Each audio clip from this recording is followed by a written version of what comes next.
Chillinit. That's me. Welcome into the weeds, brother. An honour and a privilege to have one of the world's greatest hip-hop rappers in the studio here. Thank you very much. Really Mate. appreciate Thank you, mate, coming here to tell your story. My pleasure. About you, your art, 420 family. Welcome and thank you for coming. Thanks for having me, man. It's good to be here, especially on a day like today where we're launching Energy DNA, my new products, and we've got new music on the way, and times haven't been better. So, yeah, it's good to be here. Thank you for having me, brother. Mate, you are prodigious. You've got a lot of energy. That's the thing you are, mate. You are a high energy cat. You are like doing a lot. You got a lot to say. Yep. But let's wind back a bit. Yep, Because definitely. I want to find out about you and what Talk to makes me. you tick, mate. Like, grew up in South Sydney. Yeah, Tell grew- us about it. Tell us Hurstville. Yeah, so I grew up in Hurstville. Growing up, I guess just like rap music. I grew up around heavy metal and guitars, which is probably not so many people know that about me. So I wasn't always rap at the start. And then I've picked that up. A couple of your tracks have got some like references pretty, and a bit of the guitar. Yeah, a bit lot of of solo my first stuff. concerts were like Parkway Drive and things like that. So when I grew up in Hurstville, I was predominantly like hanging around with the lads, running amok a bit, but was mainly into heavy metal. And then about 14, found hip hop and just kind of never looked back. Always had a love for music, but just hip hop's where I dialed in. And then I guess around a similar time as when like I picked up the thoughts of marijuana, and that was kind of how that all transitioned into it. They kind of were a marriage that came together in my teenage years, and here we are today, a decade later, and they're two very prominent stabilities in my life that I rely on to keep me, motivated and stable all the time. I love my music and love my weed. They keep me focused. They sure do, mate. You got a laser focus. But what was it? Who were you listening to back then? And like who really spoke to you in terms of hip hop acts back then that really reached out and you thought, this resonates with me, but also like this is something I can do. Yeah, definitely. I think it was me hearing so Big L was my favorite, and he was like one of my greatest rappers of all the time. Rest in peace to him. But I think hearing Hilltop Hoods like really young, right? I think everyone can either deny or supply the fact that they were like the originators of this whole entire fact that it can make it internationally. Like Hilltop Hoods were a big factor into that. Then there was the Hustle Hard TV and Cursor era where it was like, holy crap, you can be independent too. You don't even need to have that standard Aussie sound. You can just do you and be from this place and make it in the music scene. And I think those two combined is what created the scene you have today. Not just me, but so many kids and so many up and coming artists are a mix of like this Hilltop Hoods polished approach that started it, and then this independent wild Cursor grind that just went on this 10 album run. And those two combined gave kids the idea that, hey, this is a doable thing. It's not so far out of our reach. And I really remember that. Like, I've come in and out of hip hop. I've been a fan, but I've been on. I like all kinds of music. I grew up like loving rock and metal and these things. But I was listening to Run DMC, Tougher Than Leather, Sick, yeah, and cool. like some of Wu-Tang Clan, and Beastie Boys and all this sort of stuff. So I was always switched on. But then I heard Australian voices, Hilltop Hoods, I think Butterfingers, some other people like that who were very just old school. Yeah, who were singing and speaking in a Australian voice and Australian stories.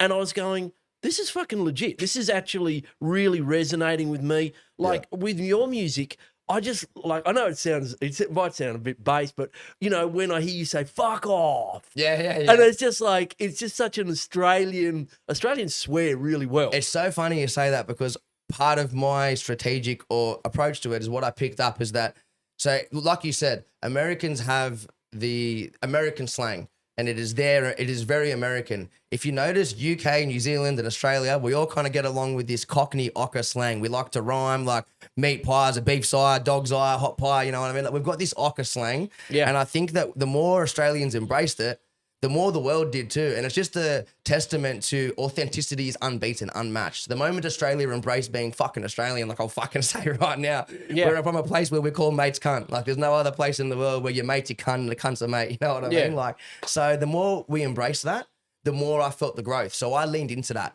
Once I saw that happening, I played up to the fact that I'm half Lebanese, half Australian from Hurstville and just completely fucking owned it. And just, there was a bit of Lebanese slang, a bit of Aussie slang from the streets combined into one. And next thing you know, the UK clocked on, New Zealand clocked on, and now Americans are even clocking on to what's happening in Australia. So I think the predominant factor is authenticity, being yourself, whether you're Australian, whether you're Islander, whether you're American, whatever you are, be yourself, and that's the key factor, I think. It is a key factor, mate. You've got to be authentic, and when you do that, like I was talking to another mate of mine on this podcast, Glenn Smith, about how Australian like rock music back in the day, like punk, rock, surf punk, really influenced grunge. It really did feed back, and you're seeing that now. I think with like we're a small country, but we're a cultural heavy hitter. People do take notice of who we are and what we are, and you see that with like you see someone. I mean, he's pretty mainstream now, Kid Laroi and other people like that. But if you're authentic, people pick up on it. And I hear it like a lot of Americans say, that's what I'm talking about. Yeah. And that was a really Australian thing to say. Like, that's what I'm fucking talking about. Yeah, and now the Americans, it's everywhere there. And I think if you're honest about who you are, you represent who you are, and you clearly do that. And it's fucking tough. Yeah, like that music, that is. drill music, that grime rap is tough music. I mean, I remember about 5-6 years ago seeing your video Road Rage. That's a classic. It's a classic, man, and that is an intense performance. It's an intense veins on the neck, just on the neck. You can see it, and it resonated because it was just in a park, fucking somewhere, with your mates in the back, into it. And we'll bring up a bit of it in the podcast. But that is an intense bit of video. I think the only thing I've seen recently that resonates like that was like Amel and the Sniffers. Yeah. If you see her, I love her. Yeah, she's cool. Shout out to her. She's a legend. She's just she's so like Iggy Pop. She's so authentic. crazy. Yeah, it's cool. That video where they're down in Melbourne and she's smashing her hands up, and like that intensity. It's the ruckus. It's like it's what we're brought up on, that type of culture as well. And then it's funny because you mentioned Kid Laroi, and I think that one thing Australia has. And I'll touch on this note a little bit because we haven't even gone on to this note. But when you mentioned Kid Laroi, you brought up something. You said he's kind of mainstream now. And I think what Australians have a culture of, which is unfortunate but true, we've got tall poppy syndrome here, man. Yeah. Like when Kid Laroi was coming up, like he's mainstream, but I saw him in clubs when he was 16 years old and I was 19 or 20, and he was putting in the blood, sweat and tears to be where he is today. And I think Australians just instantly, once someone goes American and goes mainstream, they go, oh, he's not part of it anymore. No, Kid Laroi is the most famous Australian musician out of this country, period, end of story, not even talking hip hop. And I just think that I wouldn't say he's gone mainstream. It's just Australia has decided, oh, he's not Australian no more. Like, I'm claiming him. Kid Laroi, shout out to you, my bro. He's Aussie through and through. He might not have the Ocker slang, but he doesn't need to, bro. He's, doing hundreds of millions with his songs at the moment. More power to him. I think Australians have a bit of a tall poppy thing that, like, I've even noticed it too, that people love the come up. And once you're up, people are kind of waiting for the demise and the fall. It's an Australian way. Story, yeah, man. it's the Australian way. So, I think kind of something that happens a lot. It's a human story. Everyone wants the coming up story. They want the story of Rocky running up the big tree, chopped down to make them feel like they want the fall from grace and then the comeback. That's and then right. the fall from grace and then the comeback. That's right. And then that's kind of like life, the ups and downs. But yeah, I've just noticed that with some of the more growth you get, the more you're kind of separated from the underground culture. And it's just something you have to kind of move with. That's why, like with the times with me, obviously that road rage and those things were in a time when that was when I was coming up. And that was because all I had was my car and my mates. And you could see that hunger in my face. Obviously now I'm a lot more fulfilled, a lot more excited about life. I've got different goals and different priorities. However, that hunger and passion for the music is always still there. Well, let's talk about it. Let's talk about the coming up because you're 14, you're switching on to hip hop, you're in Hurstville. When do you sit down and start going, I'm going to have a crack at rapping. I'm going to start writing things down. Like, how did it happen? Was there a moment? Was it just like were you always, because your first album, Weed, Women and Wordplay, the wordplay, when did you discover that you loved words and you were good at it? Well, it was Big L, like I said, was who I listened to that I liked the most that did it. But it was probably not till about 16 that I started writing, like trying to write it and being like, oh, I'm not just a fan now, I'll try it. But at the same time, like the standard Aussie story, I was a tradie, I was an aircon mechanic at the same time. So I was running around doing work. And I think that also gave me a good backbone and structure because it taught me a lot of discipline and a lot of things that I now apply to my business and music today. But with the wordplay, it's just something I've always It also scares the shit out of you being a tradie because you go, I can do this until I'm 60 and die, or I can do what I love. Well, that's kind of what pushed me towards it, is going into the workforce and still having that niggling passion underneath me was like, I want to pursue this before I get to a point where I regret that. You know what I mean? And once I did it, I've always loved with rap, like my favorite lines in rap songs are the ones that make you either chuckle or you've got to shake your head because it was so smart, or you kind of go, how didn't I think of that? Something that's really cheeky in the manner of like that it makes you catch your attention and you make a face. Like Eminem is a master of it, you know what I mean? So when I'm writing my music, I'm trying to capture attention. I'm trying to make you pull a face or laugh or pause it and show your mate. You know what I mean? That's the goal. With Or me writing my music. use it like a phrase that is common in it, like in our is common or well known in our society in a double way, like with "Boys Light Up."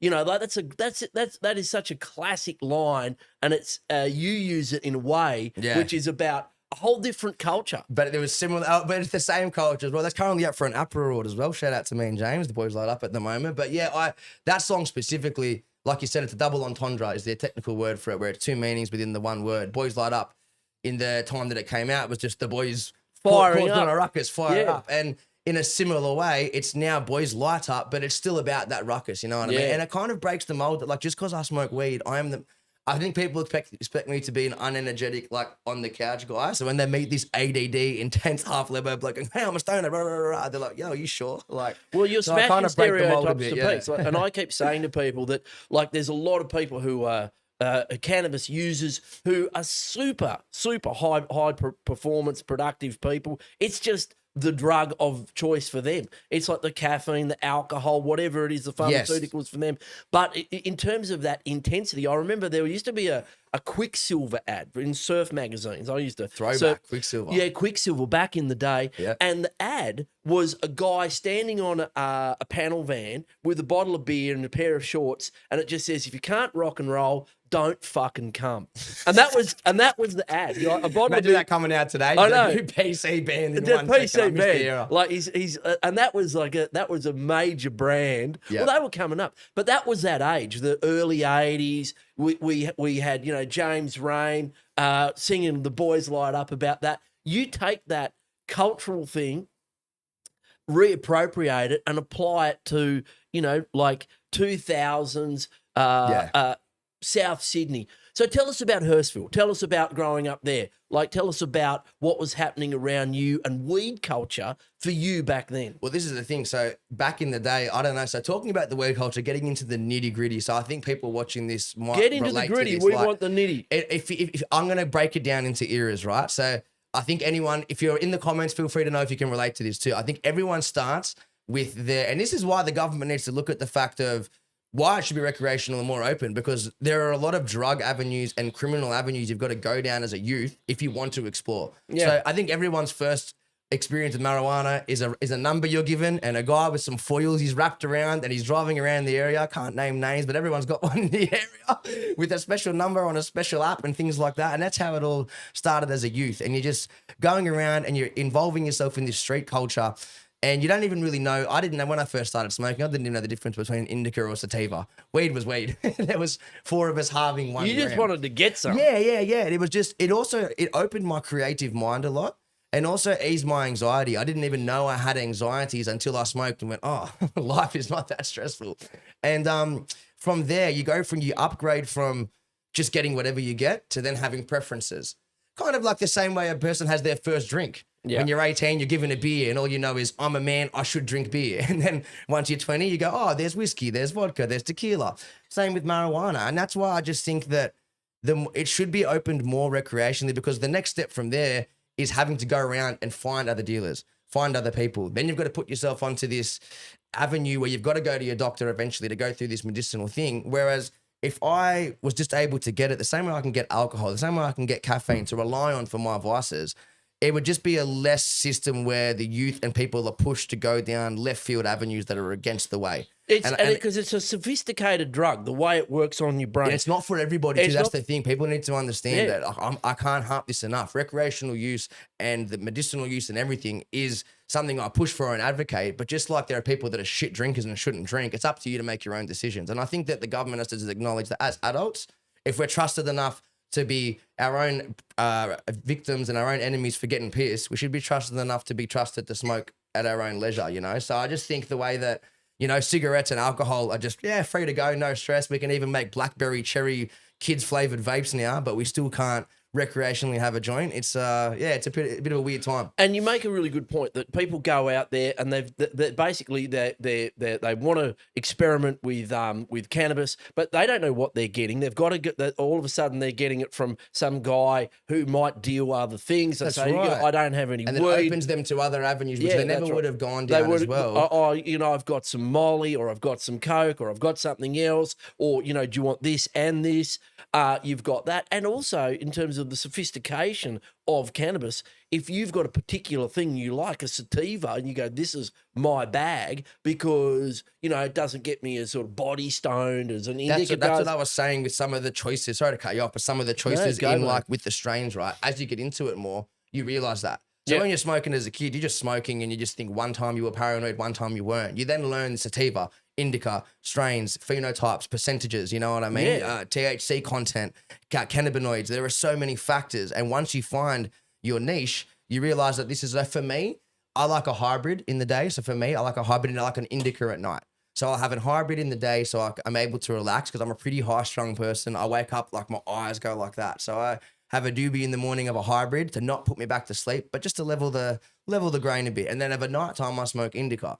So it's only because of my knowledge and years of smoking that I know what to get, that I now have tweaked it to my perfection level of cruising through the day. And you're paying attention. And you're paying attention to what's happening in your body, your physiology, what works for you, trial and error.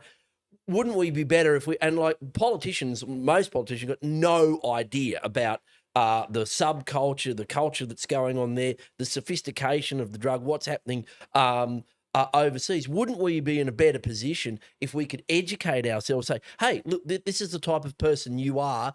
You should really be aware that, a gummy with this in it, or like a flower like this with this. The gummies are a massive one because there's a big smoke. So I'm a smoker, as in I've traditionally came up smoking. However, the alternatives you have now with some of these vaporizers, some of these gummies, there are so many ways that you can consume cannabis that, it doesn't make any sense to me at this current point in time that with the world being so switched on and so educated that we're allowing people to have a drink at their own leisure and at their own choice, even if there's consequences. Let's just say someone proves that they can't drink.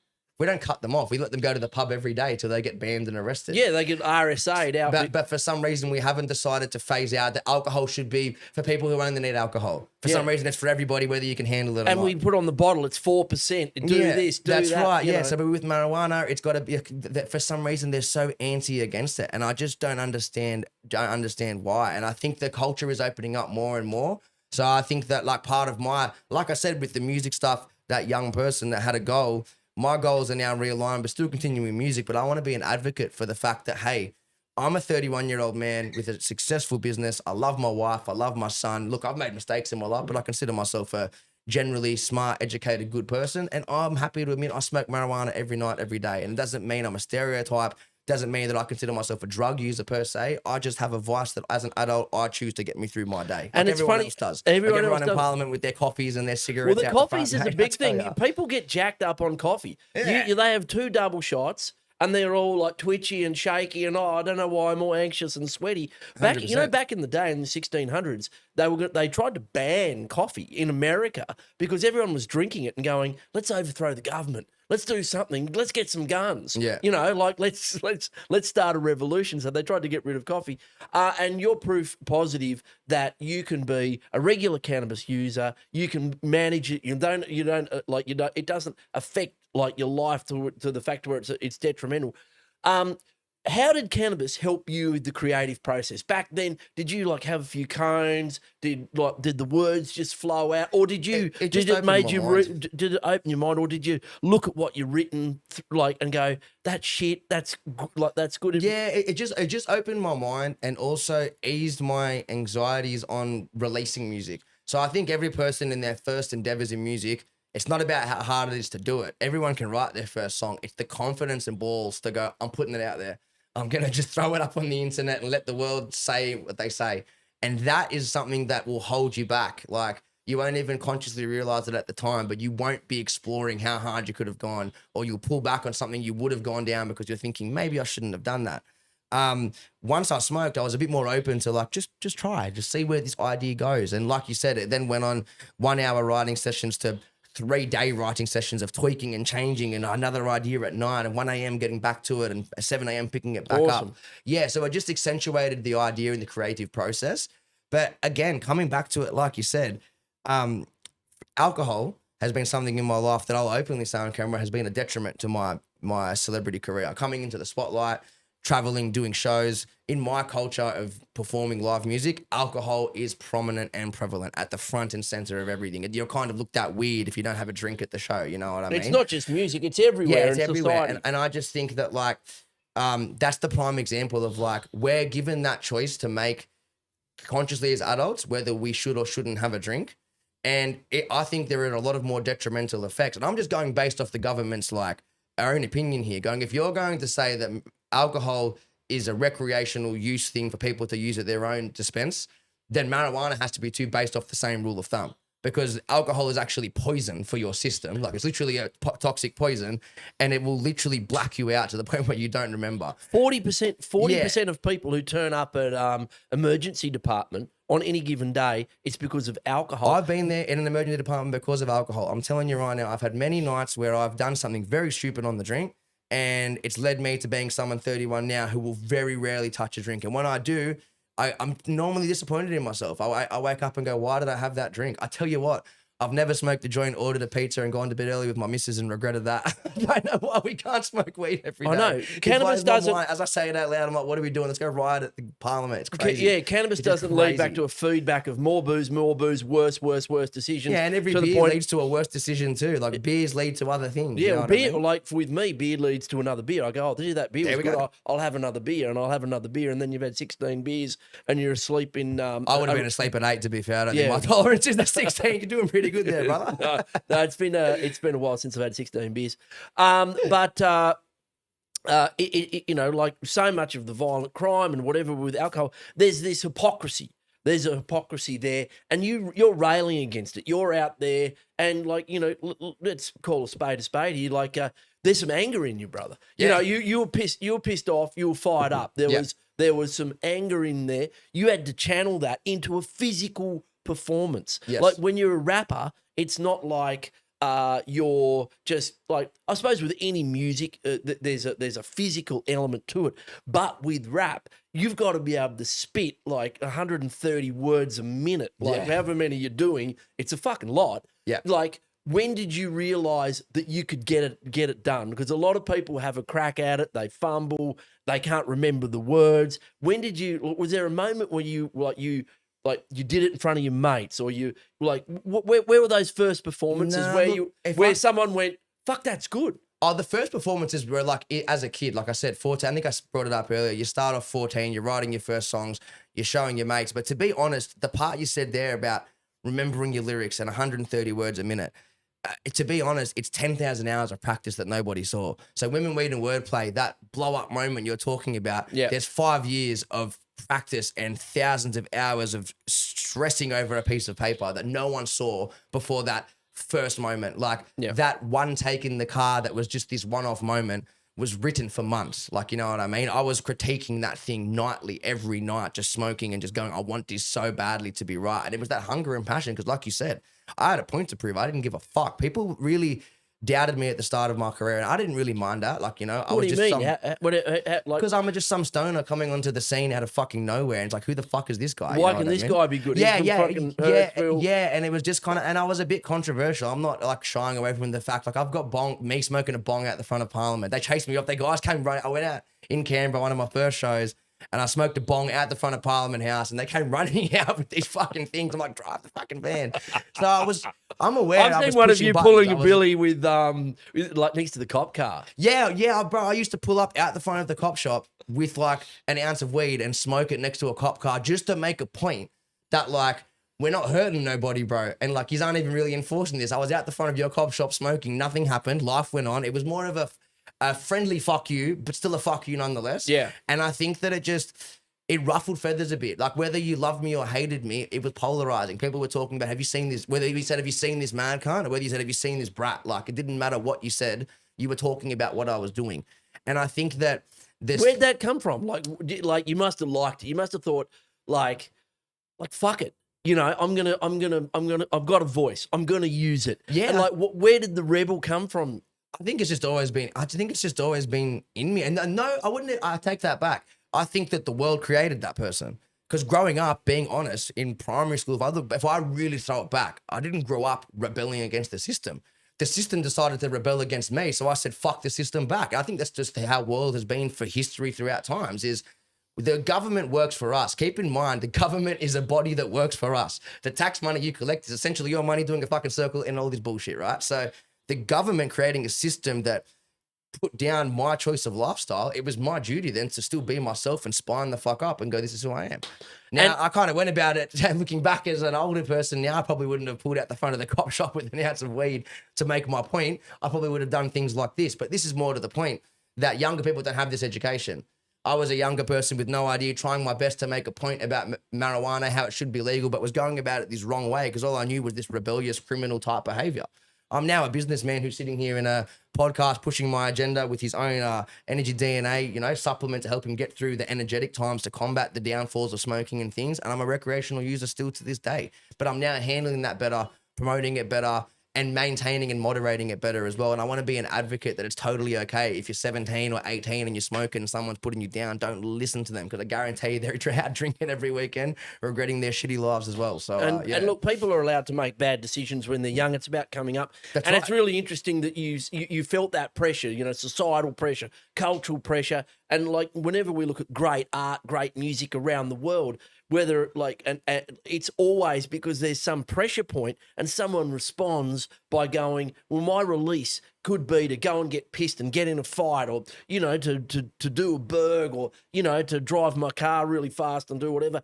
Or like you have, but be really super productive, voice that in an artistic way. It's a flourishing.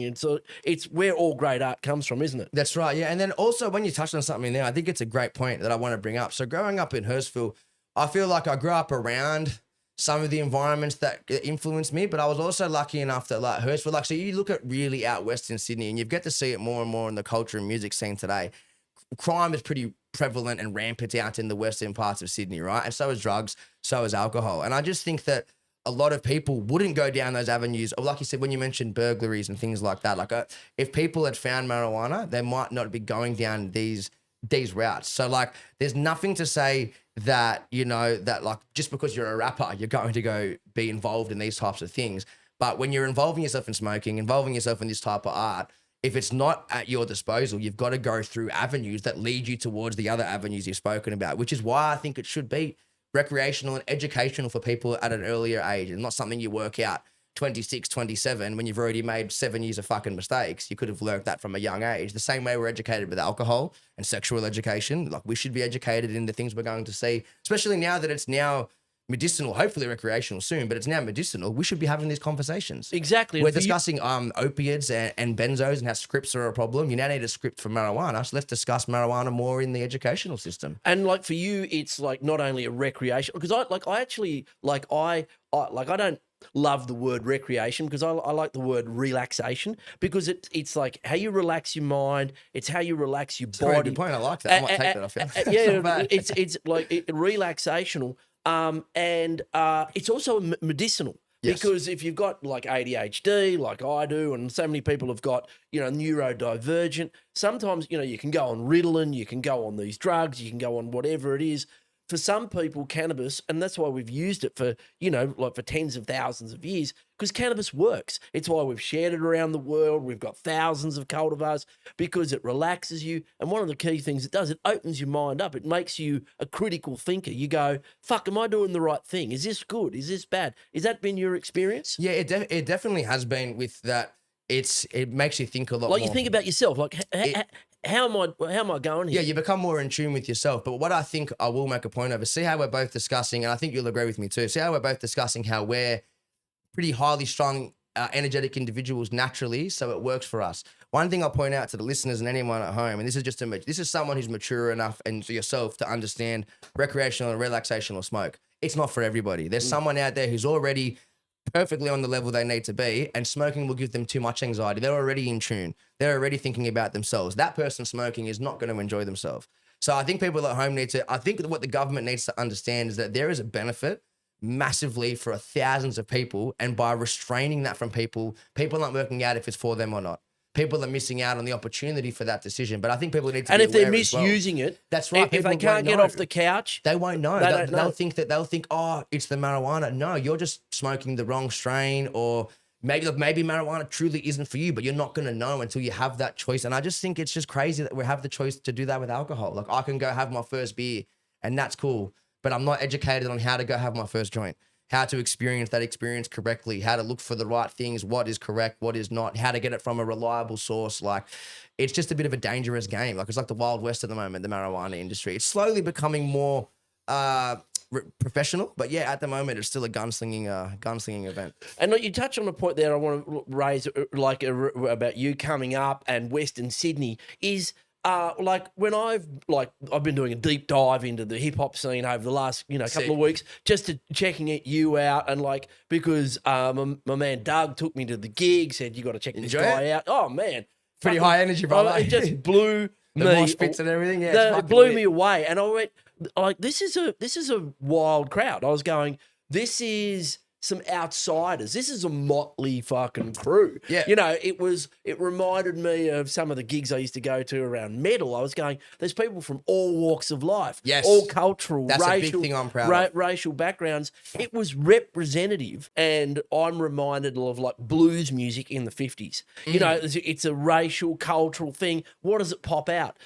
Someone fucking gives, like Chuck Berry, electric guitar, bang, world changed. You look at a rap. You look at the rap that came out of the States in the 70s and 80s and ended up with like being NWA and like this global phenomenon. I really do think that people that what's happening in Australian hip hop is significant, a massive addendum to that global scene, and I think the mainstream is going to switch on that. This is a really powerful part of development of our culture in these big cities. Yeah, definitely. I think so as well. I think that with Australian rap, it's just slowly getting to the surface as well. And I think as well, people forget, and even you might be like there's certain cultures as well and certain aspects of the scene where it's a lot deeper than music for some people. You know what I mean? There are a lot of things that go on behind the scenes as well, where it's just like the music scene is one thing, and then there's the street culture that's another thing. And I think people need to understand that with some of this music stuff, it's real life for some people. Like it's full on. Like obviously, it's clearly real life us. for you. Yeah, that's right. And that's what I love about your music. Like coming up, you've been fiercely independent, and you've been like, how do I describe it? You're DIY.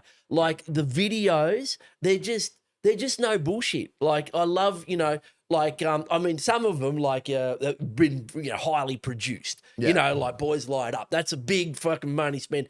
But you've got one video, I forget the name of the song, I apologise, where you're down at the Hurstville bus shelter.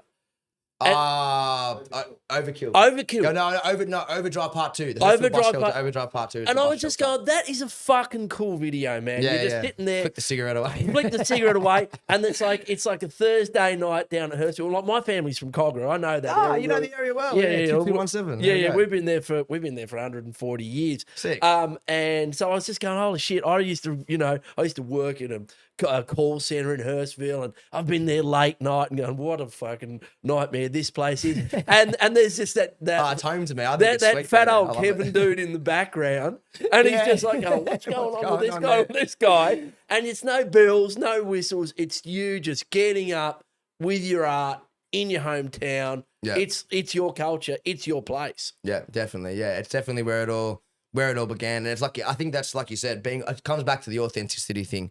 Just being yourself is always what shines. And then once you pop, it's about how long you can maintain longevity. And that's where I'm at a point in my life today. And that's where marijuana, coming back to while we're here to talk about the recreational use, is like, that's what's keeping a stability for my growth, and not close my mind to just like, all you're going to do in life is go to these bus shelters and rap. It's like, no, you can branch out. We're going to entrepreneurialize here. We're going to monetize a bunch of things. We're going to expand and build some capital and look at investments. These are even words I didn't understand back when I was dropping that music, So I think that recreational marijuana use during those times has opened my mind to the opportunities in the world and allowed me to expand my mind to the point where I'm now able to do multiple things at And once. you're developing as an artist. You can see, And a you know, human in as a general. I'm human, growing you're as a human. maturing. I'm trying to That's become right. a man and mature as I've well. got your album here. You know, we've got what is it? Women Weed Wordplay. There we go. Check He's it got out. it There we go. It's a bit reflective there. There's a bit going on in that. But that's your first. Then we've got Family Ties, which is like, I reckon it's just a classic. Here we go. Get that on there. got 'em both Family Ties. there. That Dougie's brought that, and he's total stan. He's going to come and froth all over you in a second. But just in the music, the development that you're talking about there, like Inner Thoughts. Yeah. Like Inner Thoughts, like that is a hard song. Yeah, that one hits home for me still when I play it. Like when I play it live, it's always a moment for fans and for myself as well. There's a bit in the song where you even sort of like break down. You can't even say a bit, and it's like you just go, "Ugh," like that. It's like a really intense song about like, you know, about life, who you are, you're being honest with yourself. Inner thoughts. Everyone has, what I say when I play that song live is everyone has thoughts that they keep to themselves. You and me are sitting here right now and we've both got thoughts in our mind that we're not keeping out, that we're not saying out loud. Everyone in this room does, and everyone has their own inner thoughts. And I think that when you're confident enough to be vulnerable and project your inner thoughts, it resonates with people. And at that time, I went through some stuff in a relationship and I was going through stuff with losing family members. And I just remember being this kid with my headphones on a train and scrolling through my social media with 5,000 friends, feeling like I had no one in the world. Yeah. And I just was like, I just put it into a song. And I guess at the time, I didn't even think about what I was doing. I was just a kid going, let me put my fucking emotions on a pen because I'm angry. And it just became something that still to this day, people come up to me with tears on. Like my manager who's here now, he was at the show and he sees people are crying when that plays. And I think part thing for me too is I want to cry when I play that. So I'm a really loving extroverted person. So like I always want to give my fans the time of day. So I'm always hugging the fans that are crying. I'm always giving them the special attention. And I think I'm acknowledged that like my purpose in the world is like to lift people up and to love others. I think that's just what I love to do. And so like my music has turned into that. Yeah. It is 100% that, mate. So You're it's really weird because behind this angry, aggressive demon guy rapping is this big teddy bear that just wants to hug and love everybody and make as many friends as he can. Like, so it's kind of most weird. people are like that. Yeah. And I think that's what I'm saying. And You can be both. Inner Thoughts is the example of being both. You know, dropping the Women Weed Wordplay album that starts with energy and the first song is drop, just shut down, sets no voice like Nokia, like saying that and then transitioning into Inner Thoughts where you're really expressing yourself showed the world that you can be multifaceted. You don't have to just be cornered or pocketed. You feel different at different times. That's right. And you know, we're complex organisms. And what really works with your music is it's brutally, it's honest. It's honest about, you know, your ego. I'm going to fucking crush this. Get out of my way. You know, and I want what I want. And people have those moments, you know, like I have them. You know, where you go, I can do this. I can conquer the world. I'm going to be fucking prime minister and then one other day. Days and other days yeah. you just go, I'm a scumbag. What have I been doing? I haven't been paying attention to my kids. You know, and you have that doubt. But like, it really reminded me of, you know, Eminem. You know, like I think one of the things that for a lot of, you know, in the mainstream was that there's this guy who's really telling these complex stories about, you know, failure, trying. You know, like, and it's just in a really honest way. That's what people. That's what I hear in your music. And one thing, when you brought up Eminem, then I as a listener, right, and I think other rap listeners might relate or not relate, but like I was a massive Eminem fan growing up, right, and his music has taught me that music is kind of like wine. Sometimes things will come out and they're not going to be necessarily appreciated by everybody at the time. An example of this is the song he's got with Elton John, Beautiful. And if you know that song by Eminem, right? Now, when that first came out, on my taste bud, because I grew up to the real Slim Shady and hi, my name is, I was like, oh, this is really like lull and dull. And at that time, I was like 23, 24, full of testosterone, ready to be like, I can kill everything. So I didn't relate to this. I'm just so fucking depressed that I just can't seem to get out this slump, which is the opening line to the song. Being a 31-year-old father now who some days conquers the world and some days can't get out of bed just because of, you know, your mental health battles, that song hits home to me. That song is now something I play on a daily basis, but at the time it wasn't. So what I've learned with music is it's like wine sometimes. And right now I'm trying to drop some of that music that some people might not catch right now because they're 22, 23. full of energy and confidence. But when you've been through some things in life, you want to get a bit of perspective and reflectiveness. As you grow, it's kind of like wine. You become a fine wine. So I'm trying to make fine wine music at the moment. I used to be like that with metal because I used to always like skip the ballads on Metallica, nothing else. And then you go back. And now it's all I listen to. And Exactly I'm right. listening in the car and crying away, going, that's all I listen to. And I won't listen to Call of Cthulhu anymore. But still bump out Enter the Sandman though here and there. You got to go to the classics. You've got to go to the classics. Now let's talk about getting going. Tell us about your first album. Like, tell us about actually laying down some vinyl, getting fucking out there, because it really popped. It really exploded. Tell us about it. That was kind of like I said. So I started off just wanting to do things myself. So I met somebody that was like, oh, cool, you got a camera. You've got your passion for filming. I'm really passionate as an artist. So I'll kind of push the agenda here and like, let's do a clip a week, So I was really hungry to get that done. Once I kind of got that done, Women Weed Wordplay dropped, I realized like that my tenacity to do things was what was getting me somewhere in life. So I was like, I'm just going to go 100 miles a minute. Then as I've gotten later on into life... Were you doing a lot of shows with that? Yeah, non-stop. We were touring. Where were you touring? All Australia. We were just touring all around Australia and it was growing every time. So my first tour, I was with Wombat and I just remember playing, some like 700-man venues, and then by the time we were doing the Octagon tour, we had like a sold out and more, and then by the time after that, we had like 2 of them back to back, which we had to split into 4 shows in 2 days because of the COVID thing happening at the time. Like, I think I've done over 100 shows now, to be honest, easily. I'm from Australia to England to New Zealand, but yeah. That must have been exciting to go from basically like little clubs, little backyarders almost, to Enmore Theatre. I mean, it's the premier venue in Sydney. It was definitely exciting, but I think that the entrepreneurialism side of it and the part that came into play for me was later on. Once I did a bit of music and just learnt about business. So when you say independent, I just want to stress as well, being independent is a business term, but no one is truly independent. Whether it's a small circle or a business team you've applied yourself, everybody has a team and a circle that holds them accountable, and you're only as good as your circle. So from my team, that was built by myself and also the help of my team building together. We built a team that has also helped me with my career, but educated me on how to be business and entrepreneurial myself and how to apply techniques and how to chase up leads. And just, I've really leaned into that as an older person, like going, I really love this type of like hustle and bustle. Like, I kind of live for that type of, the cutthroat mentality of business, So I apply that now with my music. And I think that, like I said, I'm in this era now of finding myself. It's exciting. Like, I'm 31 and I feel like I'm finding myself again. I'm finding who is Blake in his 30s. And it's just an exciting time to be an artist because I feel like I'm now going to push agendas again.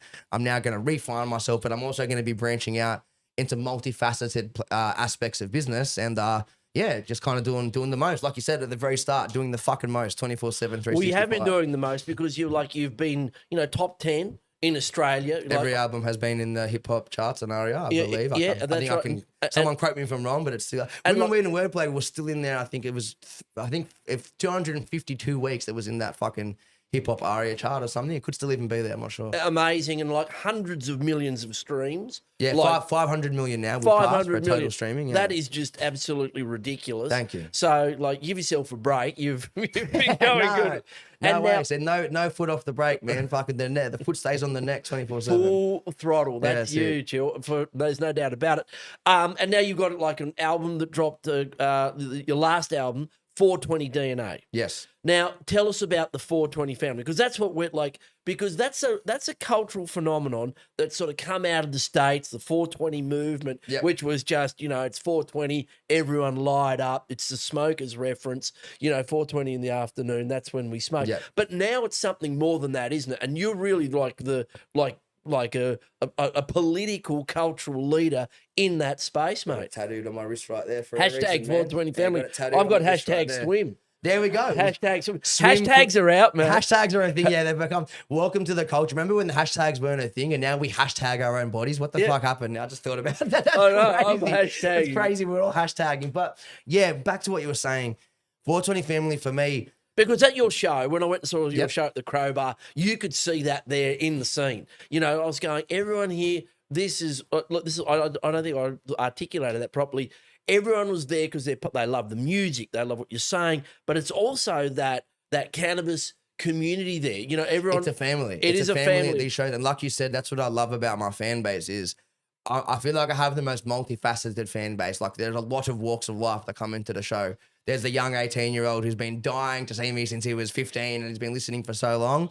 And there's the 35-year-old at the back who's just hanging with his wife and just going, I just want to be able to watch and I'm here for the experience. Then there's like the bloke who's 25 in his prime in the mosh pit, just headbutting people, picking up, and you know what I mean? Like you get all walks of life at my shows. But one thing that happens when you're in that room, and I dictate it too, is that we're all the fucking family till you leave that door. If you're in my place of business tonight, you're a 420 family, you look after each other, you love each other, you respect each other, and whatever you fucking do after that door, that's fine. But when you're in my home, at my shows, it's love and light for everybody. I don't give a fuck. I'll stop shows and you know what? Some people think highly or some people don't of this, but I'll stop a show and call out someone who's doing something shit to a person in a crowd, and I'm not fussed about doing that because I won't tolerate that. This is my event. And I'm the head of the 420 family I consider, and these are people that I love in that crowd. So if someone is upsetting someone, I'll call that out. Well, they certainly the crowd loves you back, man. Like everyone was singing. I was by the end of it, I was singing. And when you called out for a joint, I was up the back and I tried to get a joint to you down the front. So I snuck down through the crowd. Dougie and I should have told me I would have crowd surfed down. What we did is we just put our heads down and bum rushed to the front, and then we got about 3 deep. And the women at the front, as I tried to get the joint to you, just turned around and bashed me. They just they were just going, you're not getting near the front, and they started punching me, and so I just went up the back and had a joint. And then I wigged out a bit and had to go sit up the back. I greened out a bit. But I was trying to get it. But you can tell it is a real family, and it's part of a big movement. And like people are now loud and proud advocates for cannabis use. My family were always been cannabis growers, smokers, dealers, the whole fucking thing. Yeah. And we're not Robinson Crusoe, man. Like there's a lot of us out there, like the North Coast Nimbin crowd. Like they've been not doing it for a long time. There's some people that are pioneers. Like I'm new. I'm part of the new wave of the generation that's kind of pushing this. There are people that I wouldn't even be able to name that done the groundwork for us to have this podcast here right now. You know, because I remember growing up, it was so taboo to be a smoker. It was like so frowned upon. And the best example for that is someone like my mother and father, right? Now, they grew up in a culture where marijuana was a drug. Like, oh, drugs, bad, you know what I mean? And from their son's life, they've actually opened their eyes to marijuana. And they're now, I'm not saying my mum and dad are at home smoking every night, but they're now open to the concept that marijuana is not what they were taught it was. And I think that that's the proof that, you know, normal people, like normal everyday folk, whether they're smokers or not, are clocking on and acknowledging that, hey, what are we doing? Like making this so criminalized and so anti when, you know, stigma and like shame. My mum's watching me smoke and gone, he's still being the best person. He's still providing for his family. What am I going to, the world told me don't let him smoke marijuana. Like, you know what I mean? And you've been a big provider to your family. Yeah, like you gave your mum. Yeah, I gave back to them, but I want to stress because they provided for me. And I just think as a man, you know, I want to harp on that point that this is something that we're talking about marijuana and everything, but a part of who I am today is because of my mother and father. So the reason I gave back is because they gave me everything. They gave me a platform, a spine to stand up for myself, a belief in myself. And in times when I probably went off the rails a lot, they were my circles. So like when you said before about independent, I'm independent artist, but I've never been alone. Like my mother and father have been my backbone. So the $100,000 for Susan's son, the car for my mum and my brother and shit, that's just a man trying to be a man. That's good values, mate. That's not even 1% of what I could give my mum. Yeah, that's good value. They gave you values, and you've got those, mate. You're giving back. And because when you walked in here to do this podcast, you were concerned. You're married now. You've got a little boy. He's sick, and you're worried about him. Yeah, that's right. Like you're not worried about me, the podcast, or the rest. You're saying, put my phone on airplane, mate, because my little boy's, you know, he's a bit crook, and you've been up with him all night. So that shows, you know, their real values that have been handed down, and a part of this big community. And I think you did touch on a really important point, that the stigma's going. And you know what? I think the medicinal issue has been really big in Australia because all these middle-class white people have got medicinal cannabis and gone, fuck, this is good. This is better than opiates. This is better than drinking 6 beers or, 2 bottles of wine. I'm productive. My back pain's gone, or, whatever the ailment that they've, I'm sleeping better. They're now advocates too. Or at the very least, they're not coming out and going, oh, marijuana madness. If you smoke a cone, you're going to fucking lose your mind and run down the street with no clothes on. Yeah, that's right. Yeah, definitely. You haven't been running down the street with no clothes on? Oh, well, it depends. Are you asking that question based on marijuana or in general? I've done it. I think everyone's done. Like, if you're an old footy boy, if you never scored a try, part of the thing of Mad Monday was a lap around the pub naked. So like, I don't know if that's like, did that count? It wasn't for weed, but no tries at the end of the season. You're doing a nudie lap at Mad Monday. Well, I want to raise something because one thing you are up the doggies, by the way, are currently on top of the table. Yeah, fuck the other teams, up the NRL Bulldogs. Fucking no. Just clarifying. They're 5-0. We're untouchable. Don't even fuck with us. Up the Canterbury Bulldogs, boys. What a fucking unit that guy. Absolutely. Don't get me started. Oh, you'll get me twitching soon. Dragons are going pretty good too. Did the Dragons win on the weekend? Not too sure.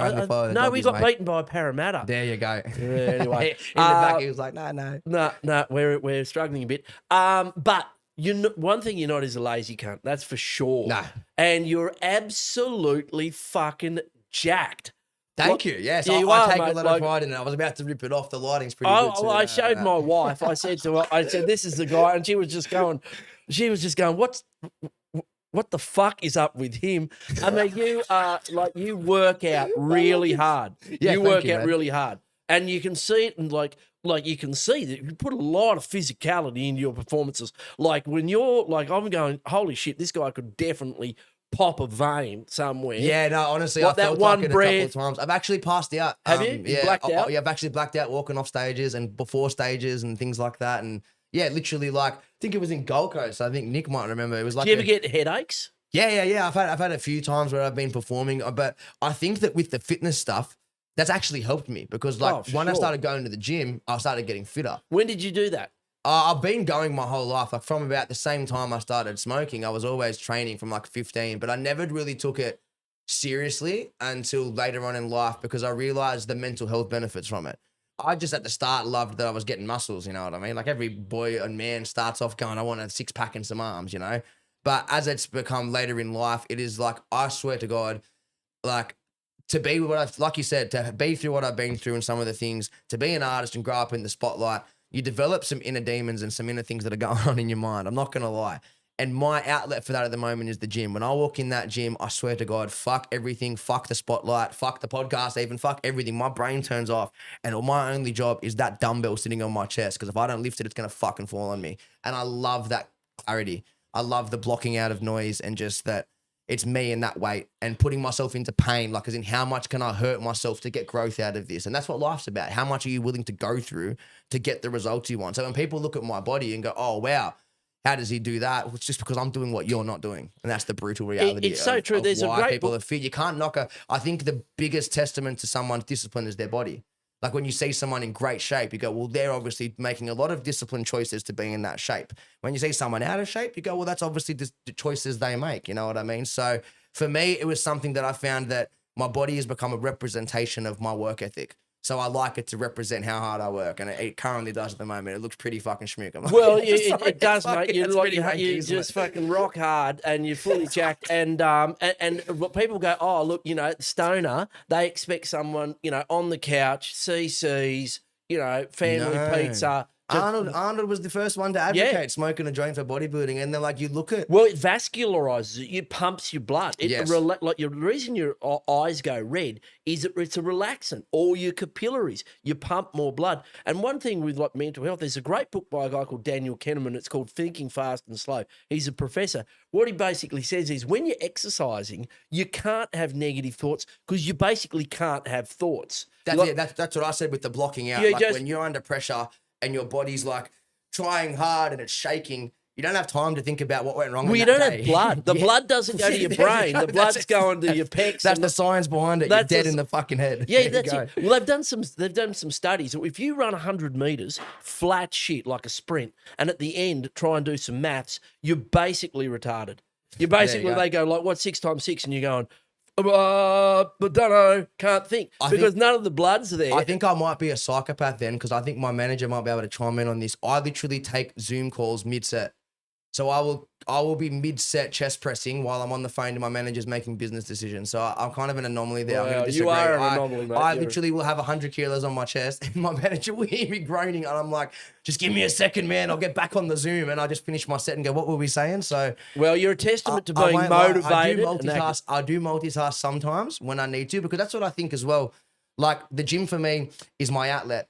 However, being a businessman, being a father and doing this as a job is my first and foremost. So as well as locking out everything in the gym, I'm also have the ability to multitask and maintain. And I think that again comes from the fact of recreational marijuana. Sometimes I go to the gym and I've smoked before. Big stereotype you won't hear about. I'll be going to the gym already stoned because I like to be calm, in the zone, not stressed out. I might have 4 things going on in the business that day and I'm trying to dial in for a chest session, then a part of me knows that I can't just switch off from the world completely. Having a joint just gets me in the zone of let's just get through this session, man. Just be happy you're here, train and let's get back on the grind. And there are some days where it's like, nah, demon time, lock in for 2 hours. But I think that it's just about getting in there every day. Rain, hail, shine, being consistent with it. Whether you've got to do an extra thing, work around it that day. If you miss out on your morning session, fit it in the afternoon. You can be doing something every day for your And fitness. you always get that demon in the back of your head going, oh, don't fucking do it. Don't do it. You don't need to do it. You're like, oh, you feel shit and like. I don't think always though. One thing I'll counter with that was with like what I found with constant discipline, you end up silencing that voice a little bit. The voice in your back of the demon in your voice actually becomes the thing that when you don't go to the gym. I swear to God, like I've got a demon now that if I have a day off. If I go to the gym, the voice in my head goes, you've done well. You've trained, you've done your business, you took your Zooms, you've written some music, pat on the back. If I skip something now, a demon goes, you lazy fucking fuck, why didn't you train today? I might have trained 6 days in the week and done everything perfect. 1 day off and I'm that strict on myself that I'm dirty as looking at myself with a 6-pack going, you're fat. Like, you know what I mean? Like, but it's that mental toughness and discipline that also leads me to being there. So I try not to shy away from the harsh. I like a bit of harsh talk, you know what I mean? Like a bit of real talk, a bit of David Goggins style motivation when it comes to that type of shit. So as much as it's like having days off is good, I like to have no days off. If I've got to fit 2 things in on one day, that's what I'm going to do. That's how committed I am to my fitness and my goals. Well, you're a multitasker. You've got lots of interests. And one of the things I really love about your music and your culture is the cultural references. Because like you're dropping in Bunnings, Adam Gilchrist, like the T-shirt, it's got the Billy. How good's the shirt? Yeah, how good's the shirt, awesome. guys? It's so awesome. I saw this and went, I got to have it because it mixes like a couple of my favorite things. And that is like cannabis. You can be interested in things there's a perception that if you're going to be like smoking cannabis, you're going to be into jazz and fucking and like switching off from some of the, I don't know, like the more, I don't know, mainstream pursuits like sport. And you love your sport. You absolutely love it. Love sport. So tell us about that. My dad grew up like that. I could just watch live sport. Like it doesn't matter what sport it is. I just love sport in general. And I think, like I said, I think that the stereotype thing is kind of already going away, but like I think I'm help breaking that mold. But just like there's already so many people out there that are actively using cannabis openly and are still crushing it at the moment. You know what I mean? So well, look at some of the look at the NBA now. Like the NBA has changed the rules now so that you can be on cannabis. That's what I'm saying. And like the cannabis, you look at UFC, like you look at all these fighters, they've embraced it now as well. And it's just that I think that we've already kind of realized it, and all that's happened is people are denying it. Like everyone's aware that everything in life in moderation to an extent, apart from the really bad things, is okay. Like everything done in moderation correctly with the right discipline can be applied to your life correctly. Look at Usain Bolt, like world's fastest man, smoker. Michael Phelps, greatest ever swimmer ever. It's that photo of him with the bomb. Yeah, It's classic. like Andrew Johns. I don't know if you've ever seen this, but Andrew Johns back in the 90s. Oh, what have I ever seen it better than Lego? Get the fuck. Yeah, but he used to get the footy, score a try, and do the full Billy pull. Oh, I thought we were talking about how he loved pingers, but yeah, no. No. Can I say that? Because he loved them too. I think he might have said that publicly, so we'll get that He legal. did. But he used to eat and now he's a medicinal cannabis advocate. Lauren Jackson, captain of the Australian basketball team, saying she's back playing basketball because she's on the CBD and the medicinal cannabis. Well, that's a good thing. Circling back to the Andrew Johns thing. Like when he came out and spoke about some of the troubles he had with drugs, you look at him now in life. I wonder whether he would have had those troubles had marijuana been at his dispensary and disposure at that time. Yeah. Like, would he have gone down that rabbit hole of being that addicted to ecstasy?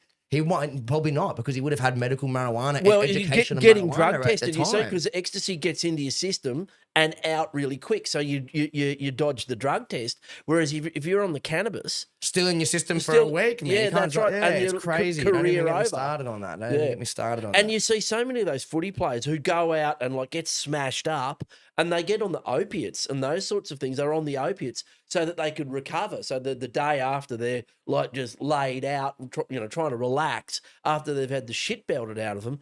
Like cannabis, a much better option physiologically, mentally, the whole thing. Yeah, definitely. And I think a lot of people are pushing the CBD.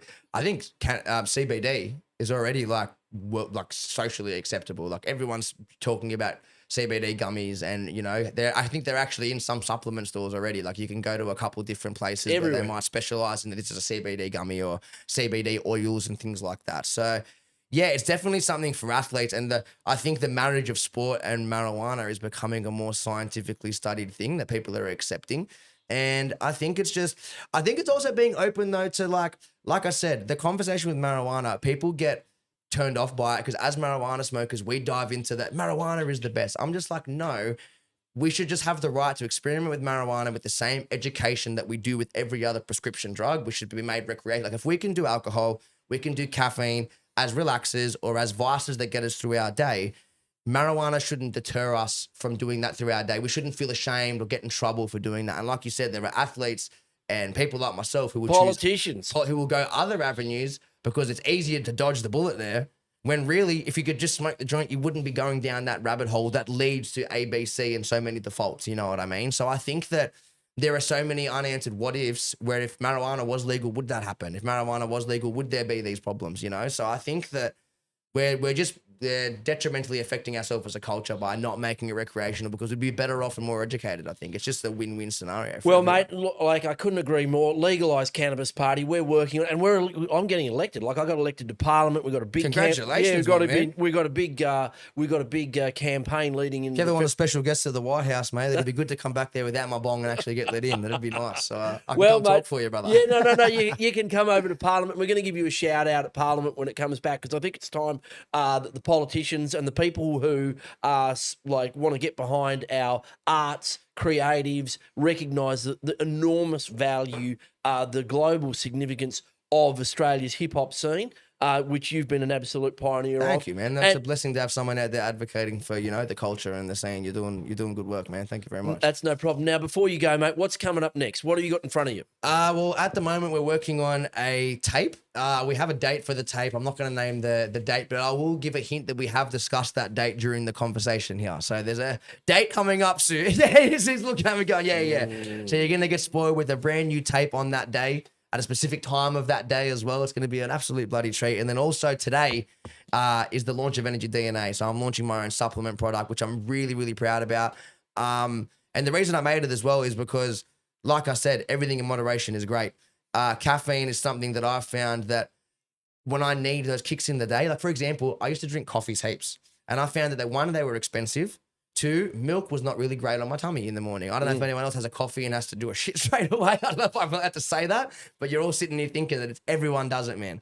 So I made this because I love caffeine. So like before today, I had a scoop of this, which is about 4 coffees into one, to be fair, but I mixed it into a large juice, and it started my day great. And it cost me $3 for that to make. Now, if I was to have that amount of caffeine in coffees, I would be spending $25 drinking copious amounts of milk and getting a bunch of carbs that I don't need. So that's why I've made this product. And not only help me in the gym, but also to just be more cost efficient with my caffeine consumption. I don't need to buy $25 coffees that have chais on top of them. I can make a watermelon smoothie that's got 4 servings in there. So I'm excited to launch that. Also, we're pushing the Green Room, which is an exclusive, it's a new thing we've made with an NFC token with a private access to members for listening to unexclusive music, unreleased merch, private shows and things like that. So we've got a few different things we're cooking at the moment. The best You've place just to see finished it your all. national tour? Yeah, literally. We just did a 3 legs. 3 legs. 3 legs the East Coast, celebrate Brisbane, my birthday Melbourne, to start Sydney. the year. Yeah, so we've done a lot already, but I think the best place to see it all is on my Instagram, Chillinit420, or the chillinit.net website, and then Energy DNA is also energydna.net. It has its own Instagram as well. So look, we're just doing the most this year, but also I'm a dad. So one of my biggest goals for me this year, apart from business, is I'm finding myself as a father, and I want to kind of end the year being a lot more mature and a lot better of a man. And I'm happy to openly say that. Like, I've made some mistakes in my life, and I think that part of my goals this year not only is crushing it in business, but crushing it as a man, like crushing it as a family person and doing right by the people around me who support me. So I'm on a real positive journey this year. And I think it's all comes back to marijuana. Everything that I'm talking about here is motivated by the relaxation I have and the grind for my family. So it's an exciting time to be me, exciting time to be a marijuana smoker, exciting time to be joining Parliament and being a part of the 420 fam. So I'm feeling good, feeling great for 2025. Well, mate, you make me feel good. You make a lot of people feel good. Your energy, your positivity, your creativity is unbelievable. So more strength to your arm. Good luck with all those endeavours, everything you're doing. My man. Appreciate really that. Fucking awesome. Oh, he's on the switch up there. I love that. I love that. Very nice. Yeah, and look, you've done so much already. I'm sure that everything you do going forward will be a massive, massive success. More strength to your arm, Chill. More strength to you, and power to you and your family. You're an honest guy. I think the key to life is to recognise when you have made mistakes, learn from them, get better at it. And you, mate, are getting better at everything you touch, mate. You're an absolute That means a lot. Thank you very much, man. I'm trying to do that every day as a man. I think anyone out there wants to take a lesson from this podcast today, it's that whether you're a smoker or not a smoker, that should be a right we all have to choose to. And it's just about doing the most. Doesn't matter whether you're smoking or not. Whatever's going to work for you to be the best version of yourself and learn and grow every day, we should be doing that as humans. So I think that's a good positive way to end that note. Go out and kill the world, ladies and gentlemen. Awesome, man. Well, everyone, get behind Chill. Don't forget to like, subscribe, and do all the other bits and pieces. Comment. Thanks, man. Much love. Thanks for coming into the Take weeds. Care. 420 fam. Much love. Back in the weeds. Peace.